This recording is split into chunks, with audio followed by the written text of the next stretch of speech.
Hello and welcome to the PC Gaming Vortex. My name is Hikaro, and this is going to be our first episode of Dungeons & Dragons Online, otherwise known as DDO, and this will be the character creation process. In the next episode, I'll be joined by a friend, DarkRelic, and we'll be playing through the game together. I've played this game before. I have a couple higher level characters. This will be his first time playing the game, so you can experience it from both viewpoints, from someone new to the world and new to the mechanics, and someone that is a veteran player. For my player, I am actually going to be a Artificer, which is the new class that just released in the last update. The Artificer is a amalgam of different types of classes. He is range-based, at least the way I'm going to build him, which is the most common way.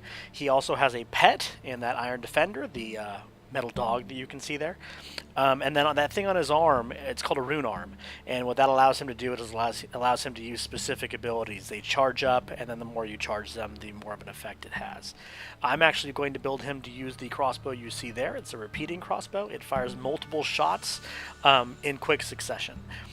He is also a spellcaster class, allowing him to take healing spells to heal himself, buff spells for party members, etc. He can actually play many roles. He's a very well-rounded character and a good solo ability character. Okay, so choose the Artificer. I am actually going to customize this character. There are 3 choices you can do with the new character. You can go Arcane Marksman, which is a spell-casting crossbow, and obviously the use of the Rune Arm is in there. The Master Maker, which is basically a major magic kind of guy. It's more challenging to play solo-wise, but it is viable. Really stands to be a magic support guy for the party. Buffing, healing, things like that. Not meant to be up in the action. And then there's a Runic Challenger. This is the melee version of this class. I am going to make a version of the Arcane Marksman and go with that, since I do like the ranged ability of this, especially since I'm going to be playing as a team. I like being in the back. I am going to be a Warforged for this specific character. I think it's important to note that both the Artificer and the Warforged race are not available to free-to-play players unless you purchase them. I am not a subscriber at this time, but I did purchase both the Warforged race and the Artificer due to the fact that I did want to play this specific class.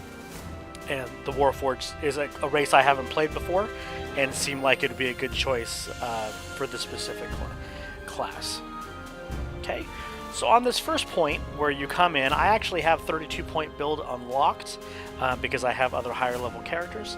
32. Normally you get 28-point builds, I believe. The 32-point build is something you can either unlock in the store, or you can do through gameplay. You can unlock it through gameplay. The idea behind the 32-point build is you actually have more choices. You can actually have more points to put in, making your character more powerful in the end. The 28-point build does not make your character significantly weaker in the end.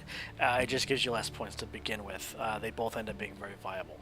I will note now that this game is actually free to play, done very similar to Lord of the Rings Online. Turbine does a fantastic job, in my opinion, one of the best MMO developers to do free-to-play games. Their store is very well done. Their free-to-play content is extreme. There's a lot of things you could do in the free-to-play aspect of the game. I am a very large fan of the way they did Lord of the Rings and the way they did DDO as a free-to-play game. Okay, so for this specific character, as you can see on the right, it tells you the things that you should do for your character no matter what you're making, and gives you kind of a base breakdown of what you've got right now based off of what points you put in. As you start to put points into a specific attribute, you'll notice that it actually goes up here, the point cost. So the more you put in, it actually starts costing 2 or 3 points to put in. I'm going to take my dexterity to 16, and the reasoning for that is because that is the accuracy of your ranged weapons, which is very important to me, and then also armor class, physical defense of your character, which is important in this specific case.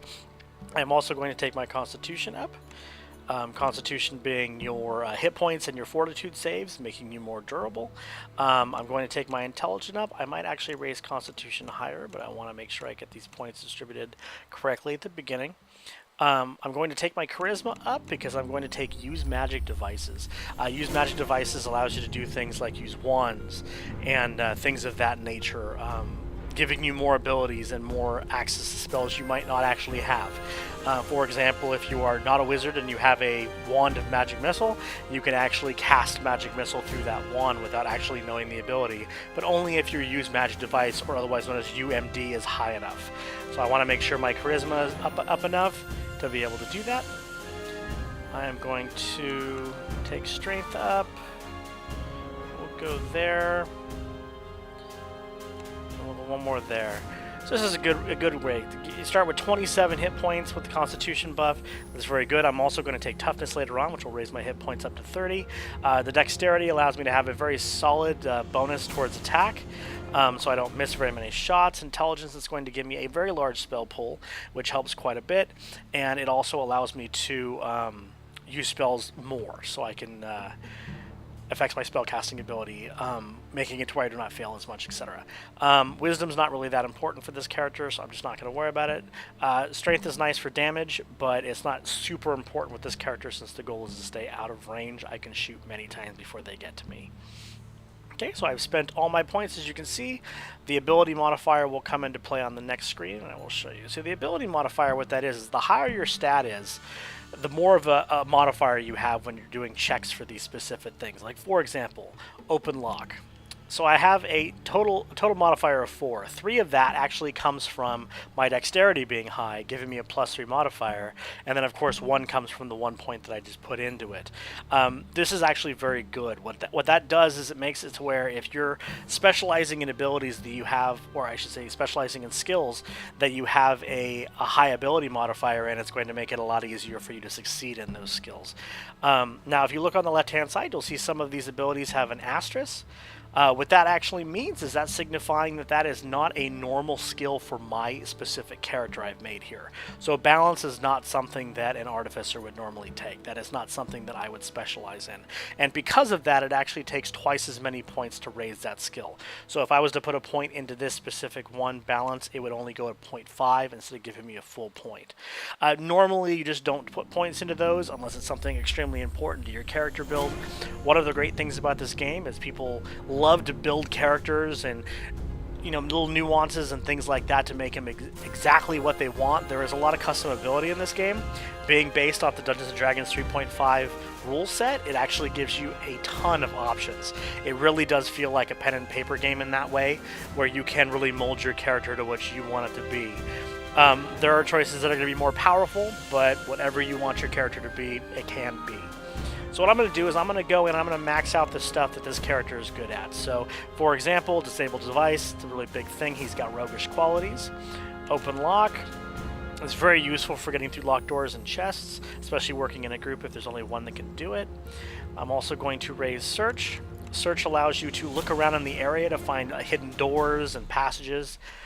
Spot allows you to actually spot those items when you walk into a room. So, for example, you'll walk into a hallway and you will see a dialogue option come up, and what that dialogue option allows you to do is spot a draft coming from a wall, and then you would hit the search ability, see that there's a hidden door there, be able to open the door. So that actually adds quite a bit of skill when you're going through adventures. Use magic device, as I had mentioned earlier, adding a +1 modifier, but luckily not a negative modifier because I raised charisma. That's a very good thing to have, and I'll be putting points into that as I level up the character. I'm going to go down a little bit more. It doesn't look like there's anything at the bottom that I need to put points into.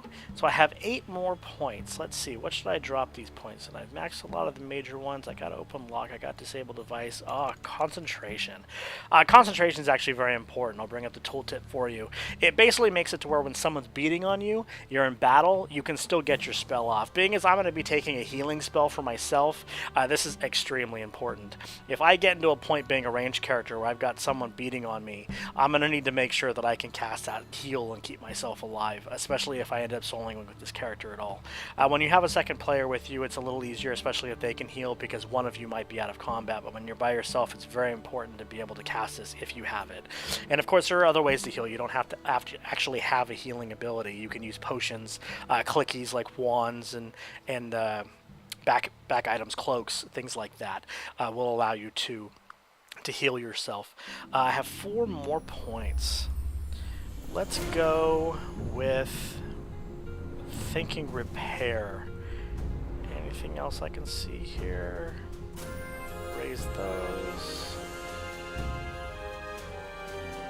looks like repair is probably a good idea. You know, I'm actually going to put a half a point into tumble, allowing me to use tumble. And then I'm going to put the rest into repair. Being is that I am Warforged, healing spells and healing potions don't actually affect me. You have to repair me. So for example, if someone was to use Cure Light Wounds, it would not actually give any hit points back. But if someone was to repair, it would actually bring hit points back, as you'll see when I pick my spells in a moment. So I've spent all my points. I'm going to go ahead and go to the next screen. Now this is Feats. This is my favorite part. These are really the meat of your character. These are the things that really allow you to give bonuses to where you want bonuses, to make your character exactly what you want your character to be. And this is fantastic. And as you can see, there are a ton of options. As you level up, you're going to get a lot of abilities, a lot of chances to take these feats. And it really does fill in the gaps of what you want your character to be. Now specifically, I'm going to take Toughness. What Toughness does is it gives you 3 hit points at the beginning, and then 1 extra hit point every time you level up. Obviously, by the time you max level, this gives you a nice chunk of hit points. I like taking this ability on all my characters, or this feat on all my characters, because it does buff that hit points. I do tend to solo about half the time. Probably not going to be that way in this because I'm going to be playing with somebody else for the series, but you never know when you might be in there alone, and having those extra hit points is the difference between life and death. So I'm going to go ahead and go next.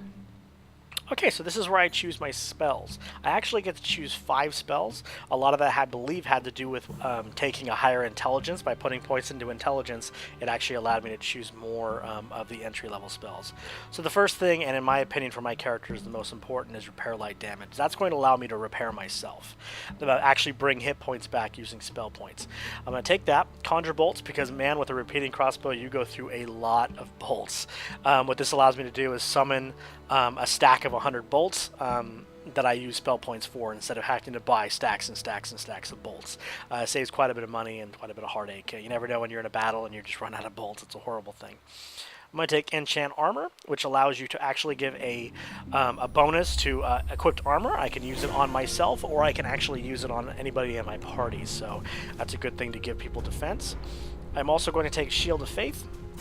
Shield of Faith is another one of those that actually gives a bonus to you or someone in your party. This specific one gives a deflection bonus to AC, and it is actually increased as you level. A lot of these spells that you'll take, you'll notice that they give X amount at the beginning, but per so many levels you gain, it gives you this much more.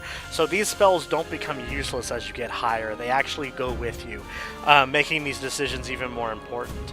There is respecs in the game, allowing you to go back and redo your character choices.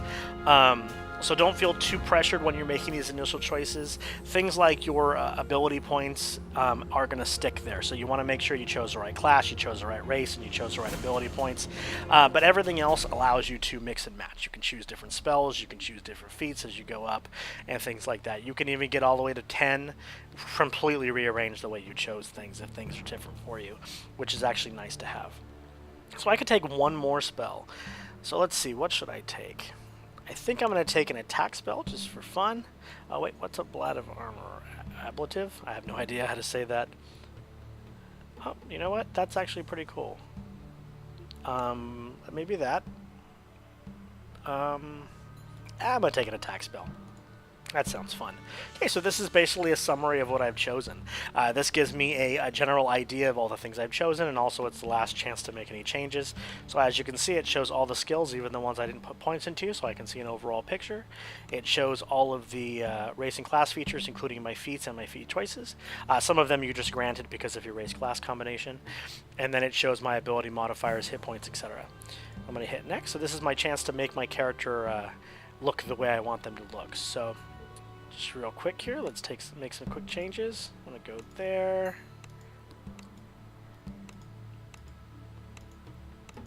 I like the choices, just metal scraps. We'll go there. That looks cool. We'll go with that one. Yep, that looks neat. I'll do that one. I'm not going to make too many long choices here.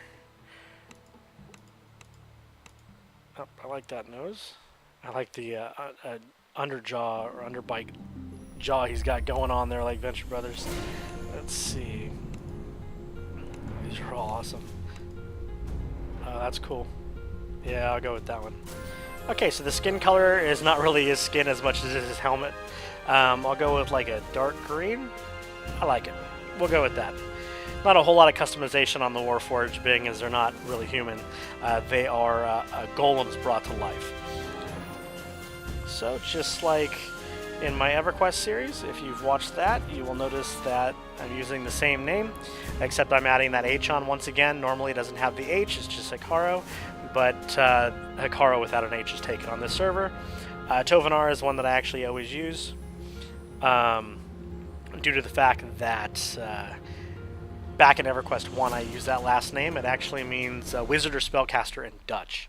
And my character at the time was a wizard or spellcaster, and it's just kind of stuck. Obviously, not necessarily applicable to all of my characters, but in this case, I guess it works.